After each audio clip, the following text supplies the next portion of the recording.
નવસારી શહેરને મહાનગરપાલિકાનો દરજ્જો મળ્યા બાદ વિકાસના અનેક કામો હાથ ધરવામાં આવ્યા છે। રસ્તા, ગટર, પાણી પુરવઠા તેમજ અન્ય નાગરિક સુવિધાઓમાં સુધારાઓ કરવામાં આવી રહ્યા છે, પરંતુ શહેરમાં સતત વધતી જતી વાહન વ્યવહારની સમસ્યા હજુ યથાવત રહેતા શહેરીજનો મુશ્કેલી અનુભવી રહ્યા છે। નવસારી શહેરના મુખ્ય માર્ગો અને ચોરાહાઓ પર વધતા ટ્રાફિકને નિયંત્રિત કરવા માટે અંદાજિત 6 મહિના પહેલા ટ્રાફિક સિગ્નલો સ્થાપિત કરવામાં આવ્યા હતા। આ સિગ્નલો લાગ્યા બાદ લોકોમાં આશા જાગી હતી કે હવે ટ્રાફિક વ્યવસ્થા સુચારુ બનશે અને અકસ્માતોની ઘટનાઓમાં ઘટાડો થશે।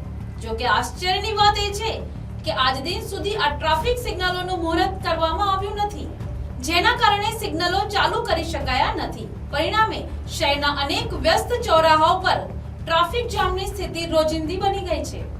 ખાસ કરીને સવાર અને સાંજના પિકઅપ અવર્સ દરમિયાન વાહન ચાલકોને ભારે મુશ્કેલીનો સામનો કરવો પડી રહ્યો છે।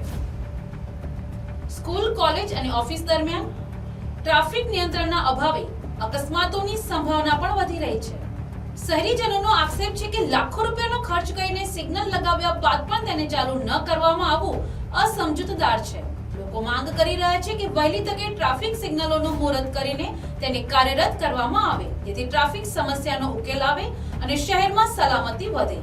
હાલમાં શહેરીજનો ટ્રાફિક સિગ્નલના મુહૂર્ત ક્યારે કરવામાં આવશે અને સિગ્નલ ક્યારે શરૂ થશે તેની આતુરતાપૂર્વક રાહ જોઈ રહ્યા છે। હવે જોવાનું રહ્યું કે મહાનગરપાલિકા આ મુદ્દે ક્યારે પગલાં લે છે। Bureau report, NTC news, Navsari.